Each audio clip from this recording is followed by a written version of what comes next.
seorang istri yang dinafkahi secara cukup oleh suaminya, sementara ia memiliki anak-anak yang sangat memerlukan perhatian, kasih sayang, dan juga dekapan, dan suaminya memberikan semua kebutuhan-kebutuhan secara materi kepada istri dan anak-anaknya. Perempuan semacam ini ibadah mengurusi keluarganya di rumah jauh lebih baik daripada bekerja. Saudaraku sekalian saya muliakan, akan tetapi wanita yang menanggung nafkah keluarga karena tidak ada suaminya, atau menanggung nafkah bagi dirinya sendiri karena orang tuanya berada dalam keadaan tidak memungkinkannya untuk menanggungkan nafkah baginya, apalagi jika dia harus pula menanggung nafkah bagi orang tuanya, apalagi jika dia harus menafkahi anak-anaknya dalam keadaan tidak ada suaminya atau suaminya tidak memberikan nafkah bagi mereka. Maka yang demikian bekerja lebih baik daripada berdiam atau tidak melakukan pekerjaan, melainkan sibuk untuk beribadah secara di rumah. Saudaraku sekalian, kalau ada orang-orang yang menyatakan bahwa Islam tidak setuju wanita-wanita yang bekerja, apalagi doktrin-doktrin semacam Islam mendiskriminasikan kaum wanita, melarang mereka untuk bekerja, sehingga akhirnya banyak perempuan-perempuan yang hidup di bawah garis kemiskinan tidak mampu untuk membiayai kehidupan, menjadi tanggungan dan beban bagi keluarganya, apalagi jika ia telah memiliki anak dan sekarang menjadi janda misalnya.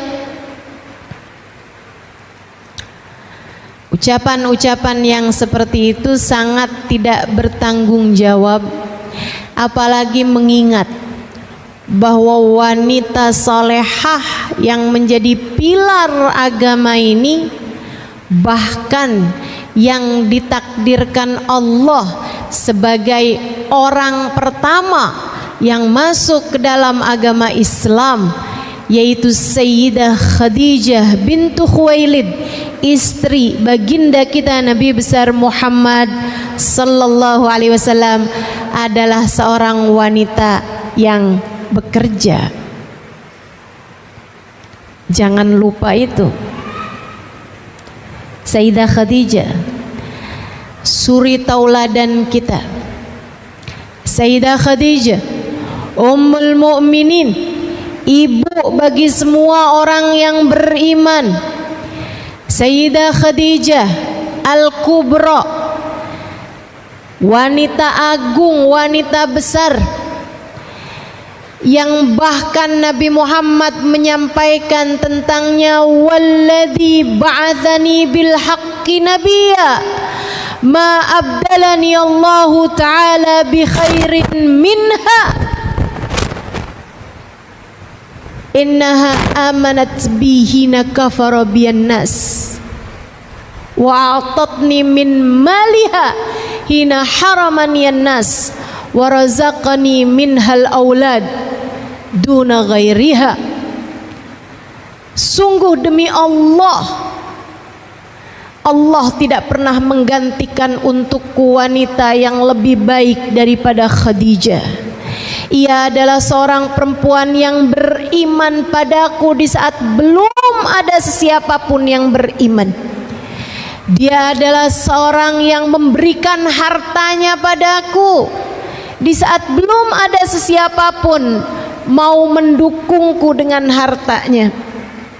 Dan Allah anugerahkan untukku anak-anak dari rahimnya yang tidak dianugerahkan dari selainnya. Wanita ini yang tak tergantikan di hati Nabi Muhammad ini adalah seorang perempuan yang bekerja. Saudariku sekalian yang saya muliakan, ada kemuliaan. Ada kemuliaan dalam bekerja, sebagaimana ada kemuliaan bagi yang juga tidak bekerja. Semua masing-masing mulia di tempatnya. Kalau kondisi mengharuskanmu berada di dalam rumah, menyelesaikan urusan-urusan rumah tangga, jangan cari-cari alasan untuk bekerja meninggalkan ibadah yang seharusnya kamu lakukan di rumah, dari mengurusi anak-anak dan mengurusi rumah tanggamu. Sebaliknya, jika keadaan memaksamu untuk bekerja, jangan cari alasan. Apalagi dengan mengatasnamakan agama untuk kamu bermalas-malasan dan kamu bilang bahwa wanita biarkan sajalah di rumah tidak bekerja, kami akan sibuk beribadah. Kemudian kamu sibuk meminta-minta kepada orang lain dan mengatasnamakan kemalasanmu tersebut untuk bekerja sebagai sebuah bagian dari ibadah. Enggak gitu. Semuanya baik, semuanya mulia, asal diletakkan di tempat masing-masing. Karenanya, lihat dirimu itu. Sebenarnya saya bagusan kerja apa bagusan ibadah? Itu masing-masing tahu. Yang gak bagus itu ngikutin hawa nafsu.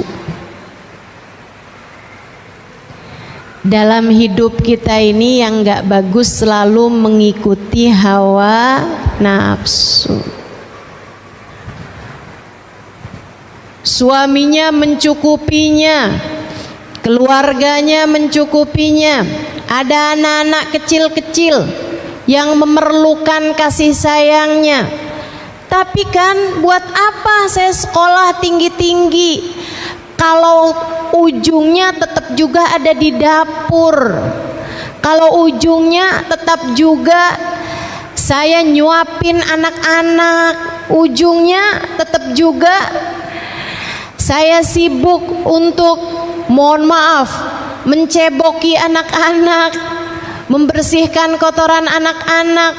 Lebih baik saya bekerja, saya meninggikan karir saya sudah sekolah tinggi-tinggi, untuk apa saya melakukan hal-hal rendah semacam ini? Bu, bukan rendah pekerjaannya, yang rendah adalah cara berpikirmu tentang hal itu. Kita punya gambaran tentang perempuan yang di rumah mengurusi keluarganya. Sayyidah Fatimahuz Zahra, putri baginda kita Nabi besar Muhammad sallallahu alaihi wasallam. Kurang mulia apa Sayyidah Fatimah? Mulia Sayyidah Fatimah. Ia hanya sibuk dengan ibadah antaranya dengan Allah Subhanahu wa ta'ala. Ia sibuk mengurusi urusan-urusan suami dan anak-anaknya. Akan tetapi bukan berarti ia tak peduli dengan keadaan umat dan dakwah Islam. Sebab saat mata yang lain terpejam dalam tidur nyenyak mereka, Sayyidah Fatimah menggelar sejadahnya, bersimpuh di mihrabnya, sujud panjang, ruku berdiri panjang, menghadap Allah Subhanahu wa ta'ala dalam rokaat tahajudnya, menengadahkan tangan, mendoakan umat Islam, umat ayahnya Nabi besar Muhammad sallallahu alaihi wa ala alihi wa sahbihi wasallam. Ya Allah, sayangilah umat ini ya Allah. Ya Allah, rahmatilah mereka ya Allah. Ya Allah, ampunilah dosa mereka ya Allah. Mudahkanlah urusan mereka ya Allah. Ya Allah. Ya Allah. Ada kemuliaan bagi wanita yang sibuk beribadah, ada kemuliaan bagi wanita yang sibuk bekerja jika keduanya tidak mengikuti hawa nafsu. Ada kemuliaan pada wanita yang berdiam diri dalam rumah beribadah. Ada kemuliaan bagi wanita yang keluar rumah untuk bekerja. Yang tidak mulia adalah perempuan-perempuan yang menyibukkan diri untuk bermaksiat kepada Allah Tuhannya. Yang gak mulia adalah perempuan-perempuan yang sibuk menghias-hiasi dirinya untuk berusaha mendapatkan simpati dan empati dari lawan jenisnya, yang bahkan kadang-kadang gak peduli apakah laki-laki tersebut sudah beristri ataupun belum.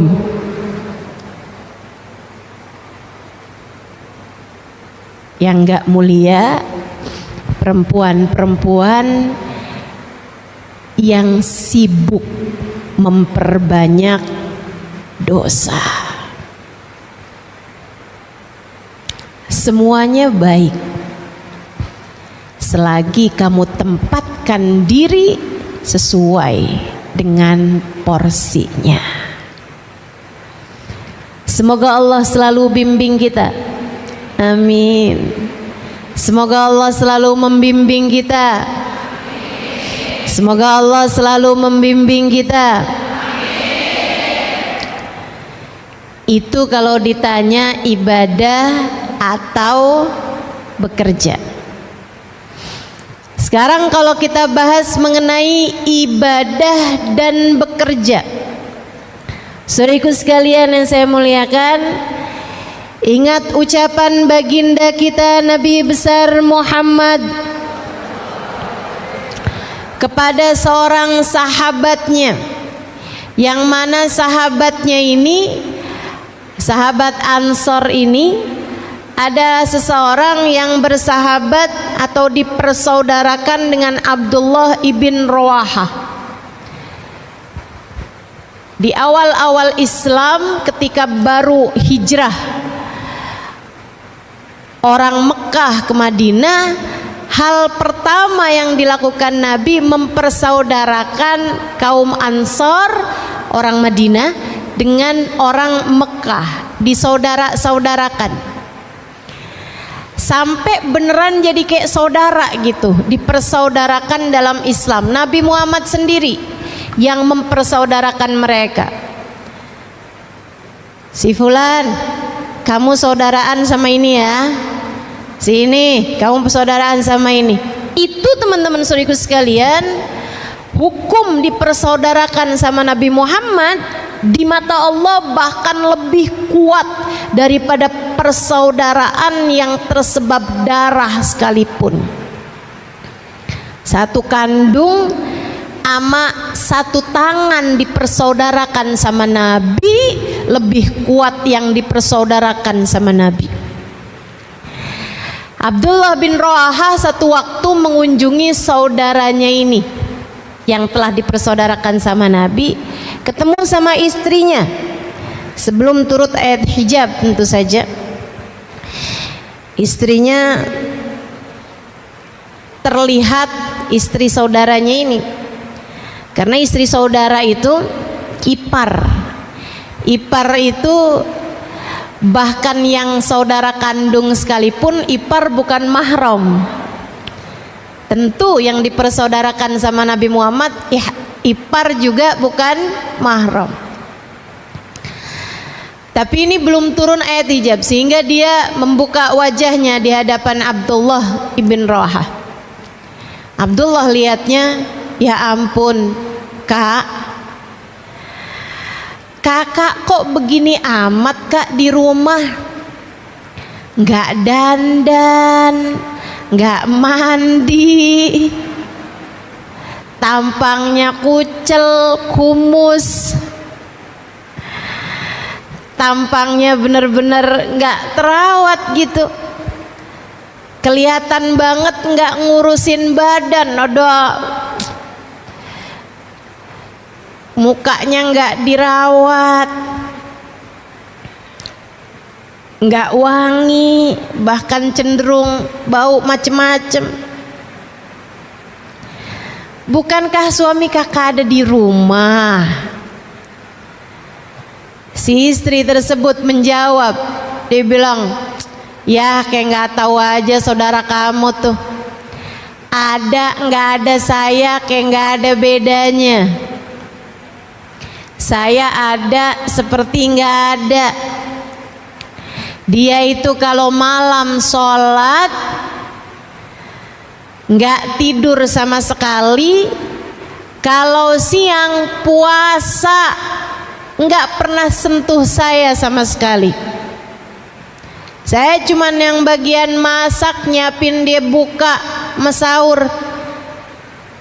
Dia bahkan tidak melirik saya dari ujung matanya.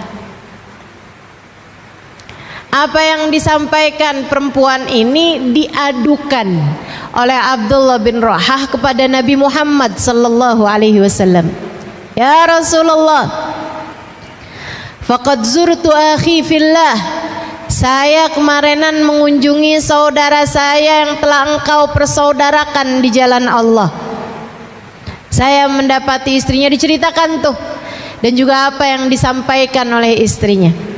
Nabi kemudian memanggil laki-laki Ansor nih, sahabat Ansor ini, ditanya sama Nabi Muhammad. Karena Nabi kalau mau negur, kalau mau menyampaikan sesuatu harus tabayyun terlebih dahulu, nyari kepastian, klarifikasi, istilah orang zaman sekarang. Kata Nabi Muhammad, hal gumtal lailah kullaha, apakah kamu kalau malam bangun ibadah sholat di semua bagian malam gak tidur sama sekali? Dia menjawab, bala ya Rasulullah, betul wahai Rasulullah, saya kalau malam gak tidur sama sekali, saya sholat sepanjang malam wahai Rasul. Bangga. Kata Nabi Muhammad, hal sumtan nahar kullah, apakah kamu tiap siang puasa sepanjang tahun? Bala ya Rasulullah, betul wahai Rasul, saya puasa sepanjang tahun. Nggak puasa cuman kok lebaran sama hari tasyrik doang. Bangga. Disebutkan hal itu di hadapan Nabi. Nabi sudah klarifikasi kebenaran ucapan Abdullah bin Rawaha sekaligus kebenaran ucapan istrinya. Apakah kamu tidak pernah mendatangi istrimu? Tidak wahai Rasulullah. Nggak pernah berhubungan intim sama istrinya lagi. sejak mulai mengenal Islam. Nabi kemudian berkata, innama ana atqakum walakinni agumu wa anam walakinni asumu wa aftur walakinni atazawwajun nisa. Kata Nabi, sesungguhnya saya adalah yang paling bertakwa di antara kalian. Artinya saya yang paling tahu jalan menuju surga, saya yang paling tahu jalan menuju Allah Subhanahu wa taala, saya yang paling ngerti beragama ini yang terbaik caranya kayak gimana. Walakinni agum wa anam, tapi saya di waktu malam ada tidurnya panjang bangunnya. Ada tidurnya, ada bangunnya, kata Nabi. Ada tidurnya, ada sholatnya. Akan tetapi saya, kata Nabi, ada hari-hari saya berpuasa, ada hari-hari saya nggak puasa. Akan tetapi saya, kata Nabi Muhammad, menikah dan berhubungan intim dengan istri saya. Laki-laki tersebut menyadari kesalahannya. Kemudian ia berkata, jadi bagaimana saya seharusnya wahai Rasul? Dengarkan ini.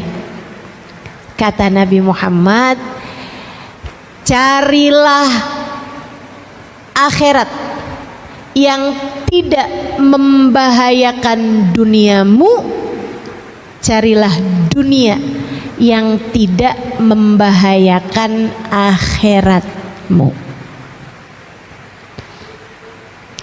Silahkan kamu ibadah cari akhirat, tapi dunia jangan gak keurusan. Apalagi kalau kamu punya suami, punya anak-anak. Apalagi kalau kamu masih tinggal sama orang tua, masih tinggal sama saudara. Ada hak-hak mereka dalam diri kita yang harus kita penuhi. Carilah duniamu yang tidak membahayakan akhiratmu, carilah akhiratmu yang tidak membahayakan duniamu. Kalau kamu harus bekerja, silahkan, tapi jangan membahayakan urusan akhiratmu. Kerja kok sampai harus buka-buka aurat, itu membahayakan akhiratmu. Kerja kok sampai harus berdua-duaan dengan laki-laki yang bukan mahram, itu membahayakan akhiratmu. Kerja kok sampai sholatnya dikumpul-kumpulin, dijamak-jamak tanpa ada sebab yang dibenarkan, itu membahayakan akhiratmu. Kerja tapi sampai enggak sempet baca zikir, enggak sempet baca Quran. Kerja sampai enggak pernah bangun malam, enggak pernah sholat duha. Kerja yang demikian membahayakan buat akhiratmu. Karenanya bekerja dan beribadah, keduanya harus sama-sama seimbang. Keduanya harus seperti dua sayap bagi seekor burung. Jangan timpang di satu sisinya, kamu akan terjatuh. Maka untukmu yang harus bekerja, silahkan bekerja. Akan tetapi sekali lagi ku sampaikan padamu, jangan tinggalkan Allah dalam pekerjaanmu. Jangan tinggalkan agama dalam pekerjaanmu. Jangan tinggalkan Islam dalam pekerjaanmu. Jangan tinggalkan Nabi Muhammad dalam pekerjaanmu, sebab meskipun kamu bekerja, kamu adalah hamba Allah, hanya kepadanya kamu kembali, dan hanya dialah satu hakikatnya sang pemberi rezeki. Silahkan bekerja, tapi kamu jangan pernah lupa kamu adalah seorang muslimah, kamu adalah seorang mukminah, kamu adalah umat Nabi Muhammad sallallahu alaihi wasallam. Jangan sampai sibukmu memikirkan kemapanan hidup di dunia membuatmu lupa tentang memikirkan kemapanan hidup akhirat. Sekali lagi, jangan sampai sibukmu memikirkan rumahmu, kendaraanmu, apa yang kamu makan di dunia membuatmu terhalang dengan kebahagiaan yang sejati yang seharusnya kamu kejar dari sejak kamu masuk ke dalam kuburan.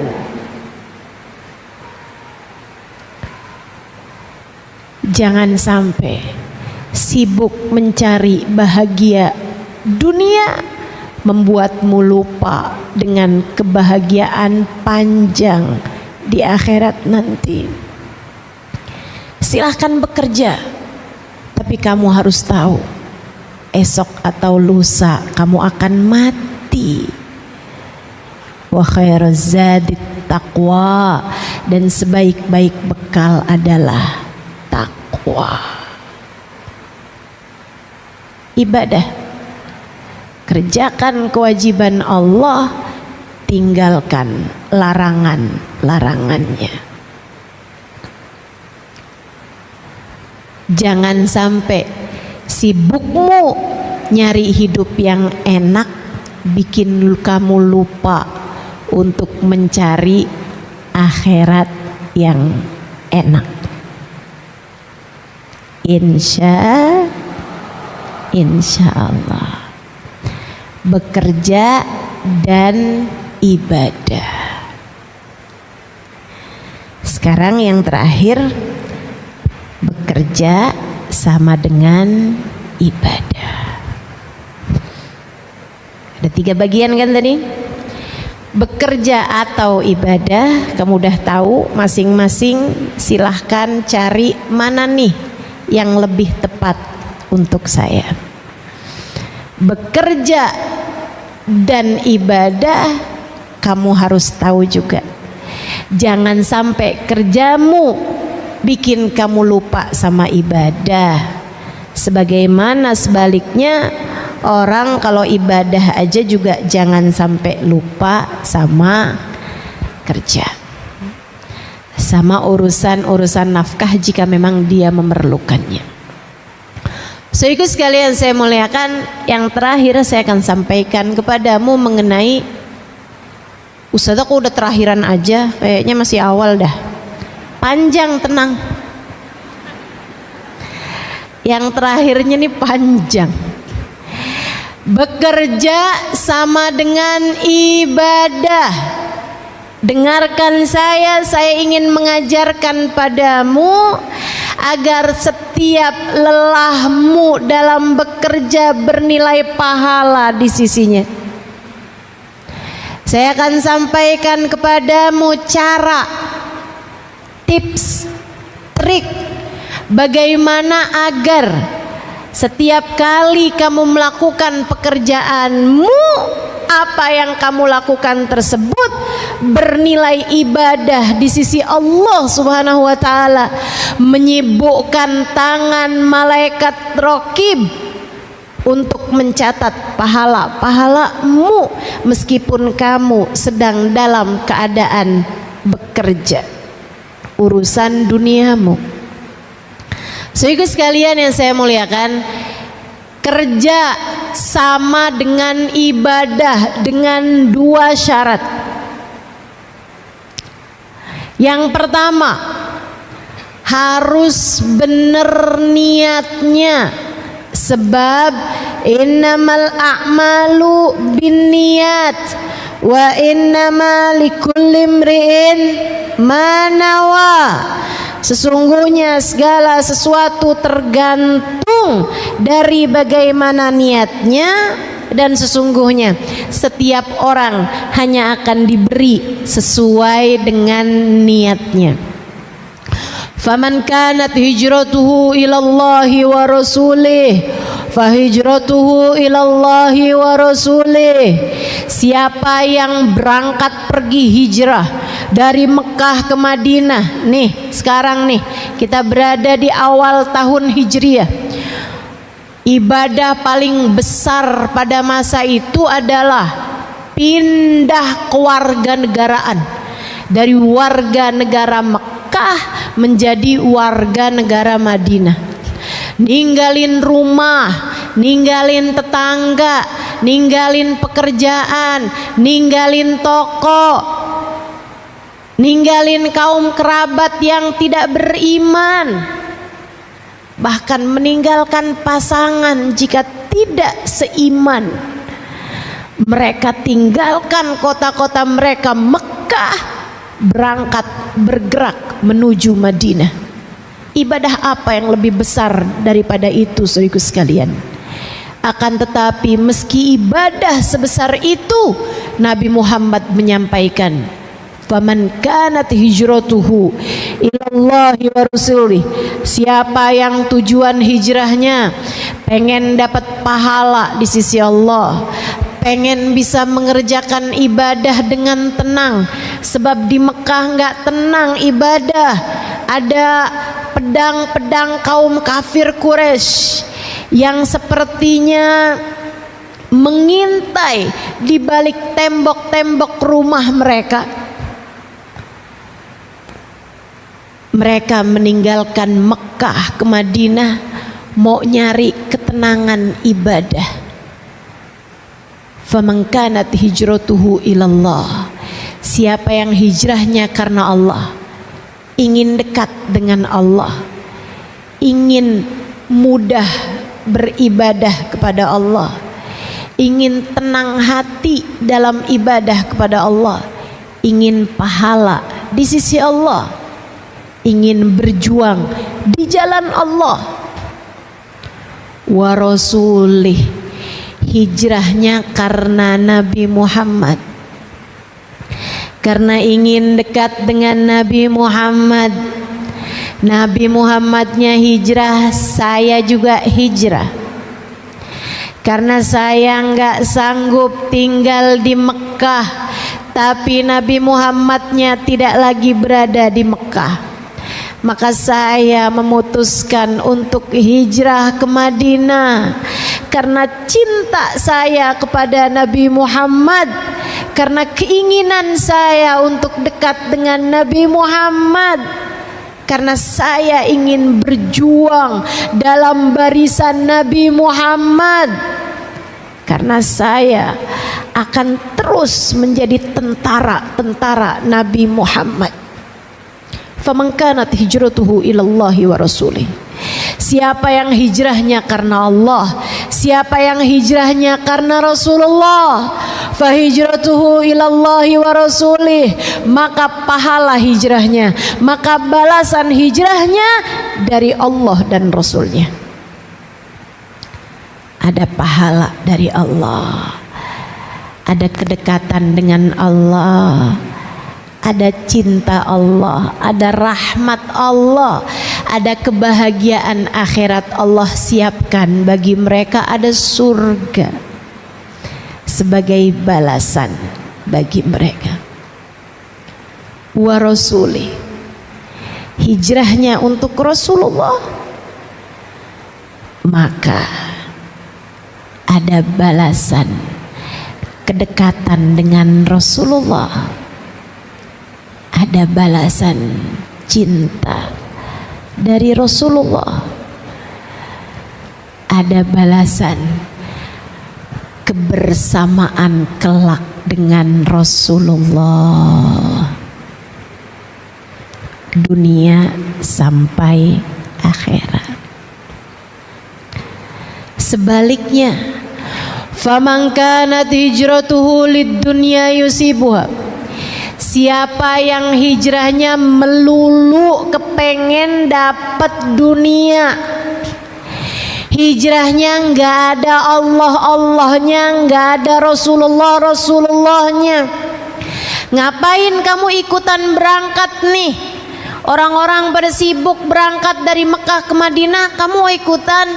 Iya nih, kerja di Mekah nggak hasil-hasil, bangkrut mulu. Siapa tahu dah kalau dagang di Madinah nih, siapa tahu kurang banyak saingan, mudah-mudahan nih laku. Saya waktu di Mekah nih nggak pernah sempet punya rumah, harga tanahnya mahal. Kali-kali dah kalau ikutan berangkat hijrah ke Madinah, ntar Nabi Muhammad boleh kali nyariin saya rumah. Nabi Muhammad boleh kali nyariin saya tanah. Dia pengen dapat dunia, dia tidak memikirkan tentang urusan akhirat, dia tidak memikirkan tentang urusan antara dia dengan Allah ataupun pengorbanan yang dia dapat lakukan untuk Rasulullah. Melulu urusannya duit, melulu urusannya cuan, melulu urusannya keuntungan duniawi. Hati-hati adik-adik, kamu mungkin untuk terjerumus kepada hal ini. Siapa yang hijrahnya hanya karena dunia, sama halnya dengan siapa yang kerjanya hanya karena kepengen dunia aja. Au imra'atin yankihuha, atau dia hijrah karena kepengen bersama dengan perempuan yang ingin dia nikahi. Dia hijrah ke Madinah jauh-jauh dengan segala kelelahannya, bukan karena ingin bersama dengan Nabi Muhammad, melainkan karena ia ingin bersama dengan perempuan yang sedang dia taksir, namanya Ummu Gais. Fahijratuhu ila ma hajara ilaih. Kata Nabi, balasan hijrahnya, pahala hijrahnya hanya mendapatkan apa yang menjadi niatnya tersebut. Pengen dapat dunia, ya cuman dapat dunia aja, itu juga kalau dapat. Pengen dapat jodoh, ya udah balasannya cuman dapat jodoh aja, itu juga kalau dapat. Kalau nggak dapat, lalu walaleh, nggak dunia nggak akhirat, nggak ada yang dia dapat. Percuma, sia-sia. Maka saudariku, untukmu yang bekerja, jangan sampai apa yang kamu lakukan di banyak tahun umur dalam hidupmu di dunia ini menjadi sesuatu yang sia-sia. Sebab kamu tidak sedang menjalani masa hidup percobaan, sebab kamu tidak punya umur cadangan. Umurmu yang sekarang kamu jalani, kehidupanmu yang sekarang kamu jalani, inilah yang nanti akan dihisab jam demi jamnya, bahkan menit per menitnya, bahkan detik per detiknya. Pastikan tak ada yang sia-sia. Pastikan tak ada yang sia-sia. Benahilah niatmu. Benerin niatmu teman-teman, benerin niatmu. Kamu bangun pagi bersegera untuk bekerja. Ada yang naik kereta, ada yang naik bis, ada yang naik sepeda motor, ada yang mungkin naik mobil. Kamu sibuk, berapa jam dari waktumu yang kamu gunakan untuk bekerja? Dan alangkah sedihnya jika saat kamu menghadap Allah Subhanahu wa ta'ala, kamu ternyata tidak membawa bekal yang cukup untuk menghadap kepadanya. Karena begitu panjang waktumu untuk bekerja yang tidak bernilai ibadah. Jangan sampai kamu jadi kayak begitu. Sebab kalau kamu jadi yang kayak begitu, maaf ya, ini kerjaan bukan cuma untuk kerja orang yang kerjanya di perusahaan-perusahaan seperti dirimu ini, tapi semua pekerjaan. Mohon maaf, bahkan yang menjadi guru, bahkan yang bekerja menjadi ustazah di pesantren-pesantren, bahkan yang membangun pondok pesantren sekalipun, jika tujuannya bukan Allah dan Rasulnya, bersiaplah untuk kecewa. Bahkan yang kerjanya seperti saya misalnya, pegang mic di hadapanmu seperti ini, jika tujuanmu bukan Allah dan Rasulnya, apapun yang kamu kerjakan, bersiaplah untuk kecewa.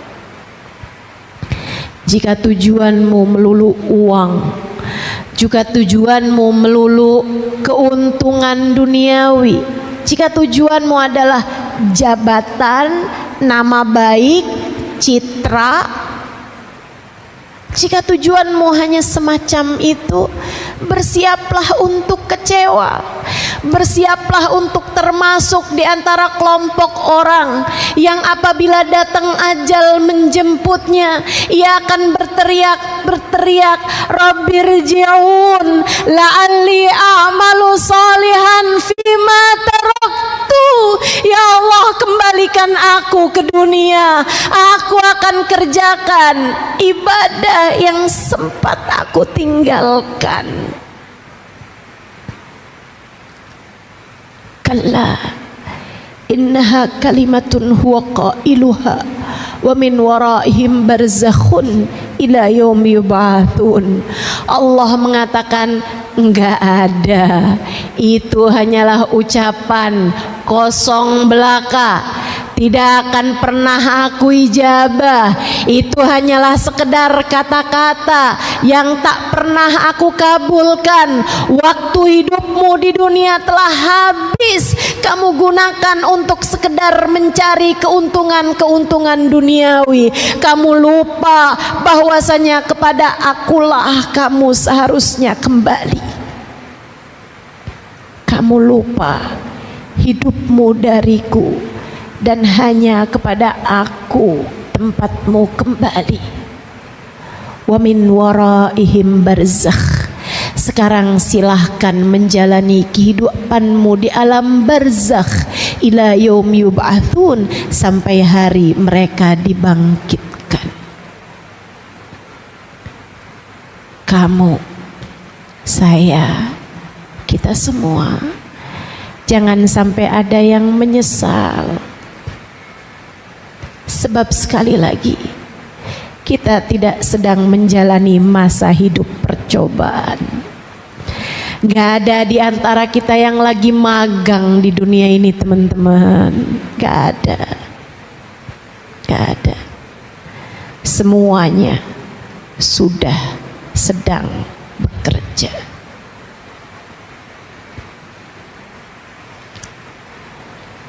Niatnya benerin. Niatnya benerin. Niatnya buat apa, Ustazah? Satu, niat nyari rezeki yang halal.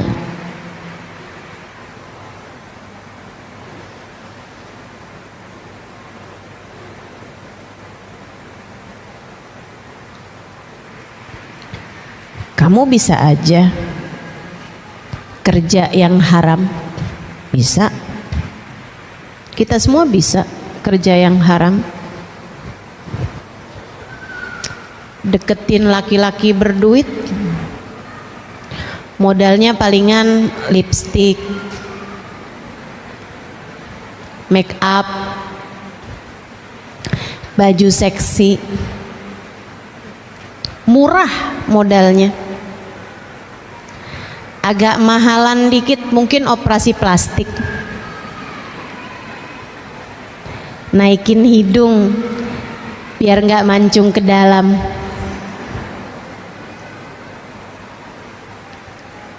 Tapi kamu tidak memilih itu. Kenapa? Sebab kamu hamba Allah. Sebab kamu hamba Allah.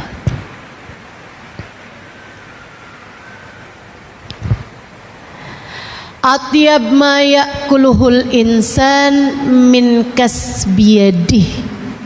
Kata Nabi Muhammad alaihi wasallam, rezeki paling halal adalah dari apa yang diperbuat oleh tanganmu.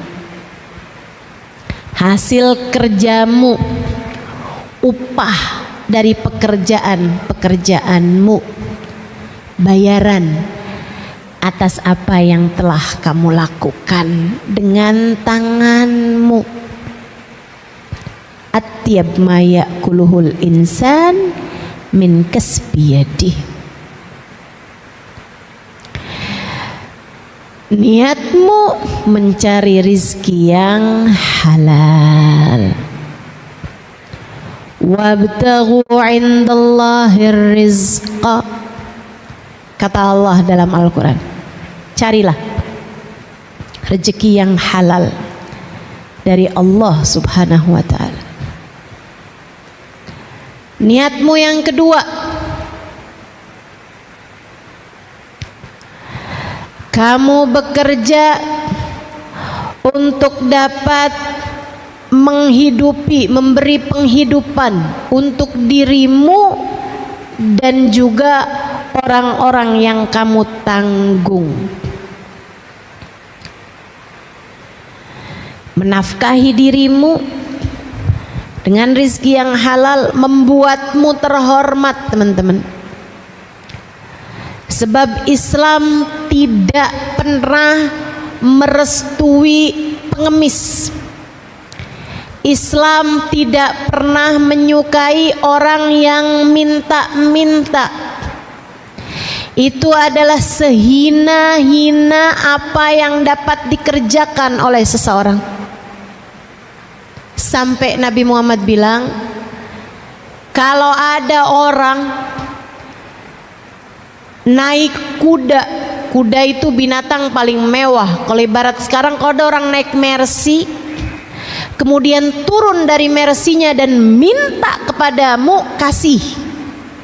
Ada orang turun dari kudanya, kemudian dia meminta kepadamu, kasih. Kenapa gitu Rasul? Sebab ia telah menghinakan dirinya dengan meminta-minta. Jangan hinakan lagi dia dengan tidak diberi. Pekerjaan paling hina, kalau sampai kamu datang mengetuk rumah saudaramu, terus kamu bilang sambil gosok-gosok dengkul, Kak atau Bang, uang SPP sekolah naik, atau beras di rumah udah hampir habis. Maka kamu bekerja agar tidak meminta-minta. Kamu niat untuk itu. Niat menjadi afif, niat menjadi aziz, niat menjadi seorang yang memiliki harga diri. Sebab meminta-minta adalah sehina-hina pekerjaan. Sebab meminta-minta adalah pekerjaan seseorang yang tidak punya harga diri. Nabi satu waktu melihat seseorang minta-minta di masjid. Panggil Nabi Muhammad, "Ta'al." Ta'al. Kamu punya apa di rumah? Gak punya papa saya Rasul. Beneran saya gak punya papa. Makanya saya minta Rasul, karena saya gak punya papa di rumah Rasul. Dan jujur, dia jujur. Tapi Nabi kembali mengulang, ya coba diingat-ingat, kamu punya apa di rumah? Maksudnya dia nggak punya uang, maksudnya dia nggak punya barang-barang mewah. Tapi Nabi ingin membuat dia ingat barang apa yang lebih dari kebutuhan dia gitu. Terus dia bilang, saya Rasul punya mathar, tempat wudhu, dan saya juga Rasul punya piring tempat makan lebih. Misalnya kayak dia mestinya cukup dengan satu, tapi ini punya dua gitu, atau dia perlunya dua, punya tiga gitu. Kata Nabi Muhammad, bi'huma, jual keduanya, jual. Dia pun jual dua barang tersebut. Mungkin kayak sekarang laku 20.000 gitu misal. Dia bawa tuh uang 20.000 ke hadapan Nabi Muhammad. Rasul, udah saya jual tuh barang, nih uangnya ya Rasulullah. Kata Nabi Muhammad, ihtatib, kamu cari kayu, kemudian kamu jual sebagai kayu bakar, atau kamu belah-belah batu, kemudian kamu jual kepada orang yang sedang mengerjakan bangunan. Jangan minta kepada siapapun. Lebih baik kamu bekerja. Jika kamu tetap memutuskan meminta, ya'tilak nuktah sauda, maka kamu di akhirat nanti akan membawa satu titik hitam di wajahmu setiap kali kamu meminta. Bayangkan, tiap minta ada satu titik hitam di wajah kita di akhirat nanti. Gimana kalau kamu kerjaannya minta-minta? Karenanya niatkan kamu kerja, satu, buat nyari rezeki yang halal. Yang kedua, biar kamu dapat menafkahi dirimu dan menafkahi diri orang-orang yang kamu tanggung nafkahnya, sehingga kalian semua tidak menjadi orang yang minta.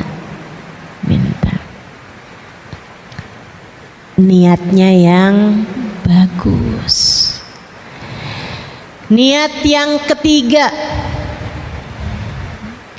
al-mu'minul qawi khairun minal mu'minid dhaif. Kata Nabi Muhammad, orang mukmin yang kuat lebih Allah sukai daripada orang mukmin yang lemah. Orang Islam yang kuat bukan maksudnya kekuatan badan, kamu kalau lomba tarik tambang kamu menang, bukan. Akan tapi kuat secara pemikiran, kuat secara ilmu, kuat secara materi. Itu lebih Allah sukai daripada orang mukmin yang lemah. Salah satu dari kekuatan kita tentu saja adalah materi yang mencukupi. Teman-teman saudaraku sekalian, jangan tinggalkan anak-anakmu dalam keadaan lemah, miskin. Jangan juga biarkan dirimu hidup di bawah garis kemiskinan, karena itu Islam ada syariat untuk zakat. Zakat itu tidak hanya diberikan kepada fuqara yang memang sangat-sangat miskin, tapi diberikan juga kepada masakin, orang yang miskin aja. Kalau fakir tuh orang miskin banget. Itu dua-duanya harus sama-sama diberi. Kalau orang yang miskin banget dikasih zakat, tujuannya biar dia naik jadi miskin aja, nggak miskin banget. Kalau orang miskin aja tetap dikasih zakat, tujuannya biar apa? Biar dia naik dari garis kemiskinan menuju kepada kecukupan. Bagaimanapun, orang mukmin yang kuat secara ekonominya lebih baik, sebab dia dapat membantu yang lemah. Itu sebabnya saya minta kamu semuanya ketika bekerja juga meniatkan sebagian dari upah kerjamu, walaupun sangat sedikit nggak apa-apa, walaupun sangat sedikit nggak apa-apa, tapi biarkan tetap ada untuk sedekah. Sebab itu menjadikanmu orang mukmin yang kuat. Al-yadul ulya khairun minal yadis sufla. Tangan yang di atas lebih baik daripada tangan yang di bawah. Artinya orang yang memberi harta, memberi ilmu, nah itu jauh lebih baik daripada orang yang menerima itu semuanya. Sehingga sekalian yang saya muliakan, belajar buat menyisihkan.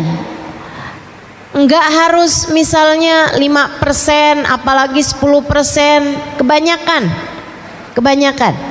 Mulai aja dari seukuran zakat 2,5% dari apa yang kamu jadi uang gajimu itu, sebagiannya kamu pakai untuk bersedekah. Begitu. Insya Allah. Saya niat kerja saya ini biar saya bisa bantu orang. Saya niat dengan kerja saya ini saya bisa jadi bantu anak-anak saya untuk sekolah di sekolah yang bagus, untuk pondok pesantren, untuk bisa bayar sama guru-gurunya, untuk bisa beliin kitabnya, untuk bisa beliin keperluan-keperluannya. Orang mukmin yang kuat lebih baik daripada mukmin yang lemah. Itu niatmu dalam beribadah, insya Allah. Sekarang kita akan bahas mengenai caramu dalam bekerja. 1, jangan tinggalkan kewajibanmu kepada Allah. Kerja silahkan, tapi sholat jangan sampai tertanggalkan. Kamu kerja silahkan, tapi jangan sampai sholatnya kamu tinggalkan. Guru saya Sayyidil Habib Umar bin Hafid menyampaikan, dengerin ini penting. Kalau kerja membuat kamu meninggalkan yang wajib, uang yang kamu dapat tidaklah uang yang halal. Nanti uangnya hanya akan terpakai untuk kemaksiatan dan dosa-dosa. Hati-hati. Katanya Habib Umar bin Hafid seperti itu. Kalau ada pekerjaan membuatmu meninggalkan perintah Allah Subhanahu wa taala, maka tidak ada kehalalan dalam apa yang kamu dapatkan tersebut. Beliau kemudian melanjutkan, jika pekerjaanmu membuatmu meninggalkan perkara sunnah yang biasa kamu lakukan, maka tidak ada keberkahan pada uang kamu tersebut. Dulu sebelum punya toko, sholat tahajud nggak tinggal, sholat duha nggak tinggal misalnya. Atau kamu nih sebelum kerja di perusahaan ini, sholat murapi, habis selesai sholat ada zikirnya, subhanallah 33 kali, alhamdulillah 33 kali, Allahu Akbar 33 kali. Kamu berdoa, kamu baca ayat kursi, Masya Allah. Begitu kamu mulai kerja, jangankan zikir sesudah sholat, kadang-kadang belum salam aja udah buru-buru berdiri, salam buru-buru, sholatnya udah kayak capung cebok kata orang gitu ya, cepet banget gitu, cepet banget sholatnya, ruku, i'tidal, sujud cepet banget. Tanya sama orang, kamu kok sholat cepet banget? Iya udah hafal.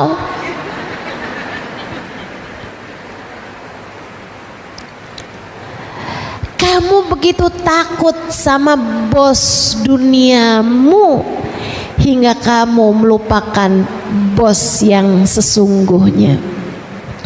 Kamu begitu takut dengan atasanmu di dunia hingga kamu lupa kepada atasanmu yang sesungguhnya. Kamu begitu takut sama pemilik perusahaanmu. Kamu takut diberhentikan dari pekerjaan, membuatmu tidak takut diberhentikan, diusir dari rahmat pemilik dunia dan seisinya. Hati-hati, hati-hati. Yuk belajar, kerja, tahajud jangan tinggal. Kerja, duha jangan tinggal. Kerja silahkan kerja, zikir-zikirmu jangan tinggal. Kerja boleh aja, sholawatanmu semestinya juga jalan terus, insya Allah. Jelas? Setuju? Mau diamalkan? Nomor 1. Nomor 2, cara mau bekerja, jangan karena pekerjaanmu kamu mengerjakan hal yang diharamkan Allah. Tetaplah istiqomah di jalan Allah. Kalau gara-gara pekerjaan kamu jadi mengerjakan yang haram, tinggalkan pekerjaanmu, Kak. Tinggalkan pekerjaanmu, Dek, cari kerjaan yang lain. Tenang, Allah punya berjuta-juta cara untuk memberi rezeki kepada hamba-hambanya. Kalau pekerjaanmu membuatmu jadi mengerjakan yang haram,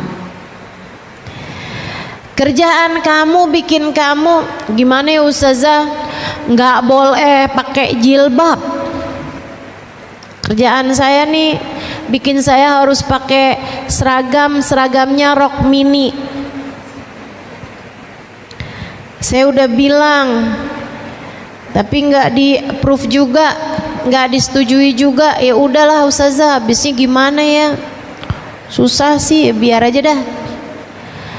Lagian juga saya mah badannya juga kurang seksi Ustazah, kayaknya nggak ada yang naksir juga sama saya. Nggak gitu. Urusannya bukan antaramu sama orang, urusannya antaramu sama Allah Subhanahu wa taala jalla jalaluhu wa ta'alat azamatuh. Jangan sampai karena pekerjaanmu kamu mengerjakan hal-hal yang diharamkan Allah.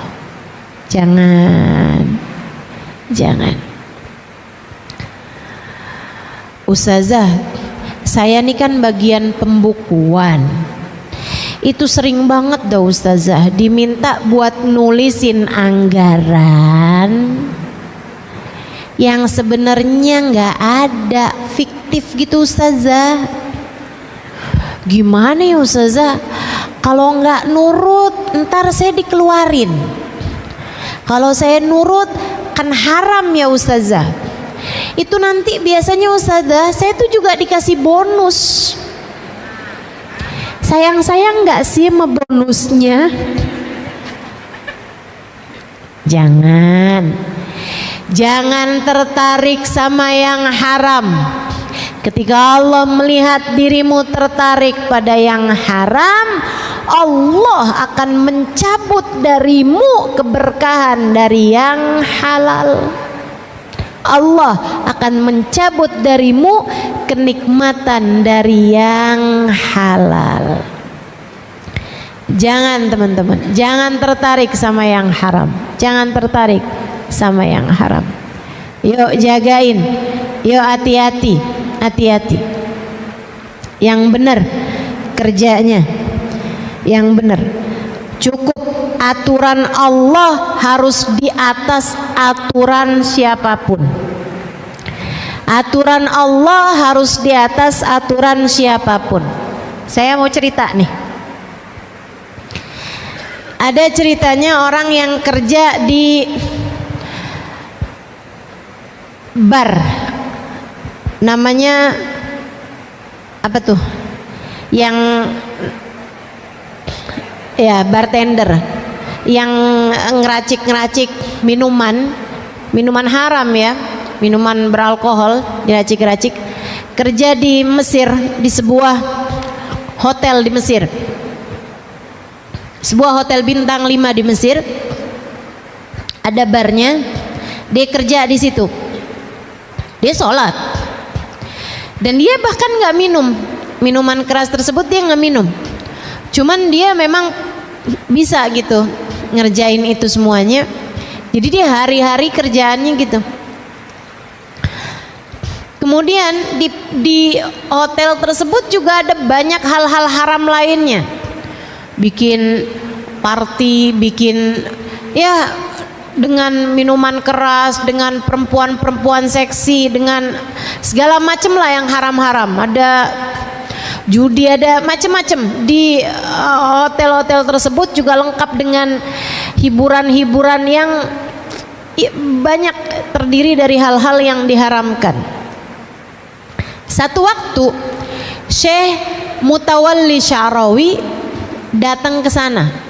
Ini cerita saya dengar dari seorang syekh, salah satu dari ulama yang ada di Jordan, namanya Syekh Aun Al-Qudumi. Dia satu waktu ada ceramah di YouTube yang saya dengerin gitu. Maaf ya dalilnya dari YouTube. Tapi ini saya kenal sama beliau. Syekh Aun Al-Qudumi ini salah satu dari orang yang juga berguru kepada Sayyidil Habib Umar bin Hafid, guru saya, guru kami, guru kita semua ya. Syekh Aun cerita, kata Syekh Aun, saya ada ketemu sama seorang manajer di Mekah, seorang manajer hotel di Mekah.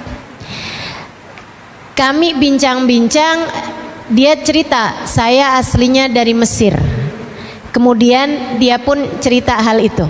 Dia bilang, saya waktu itu kerja jadi manajer di sebuah hotel bintang 5 di Mesir.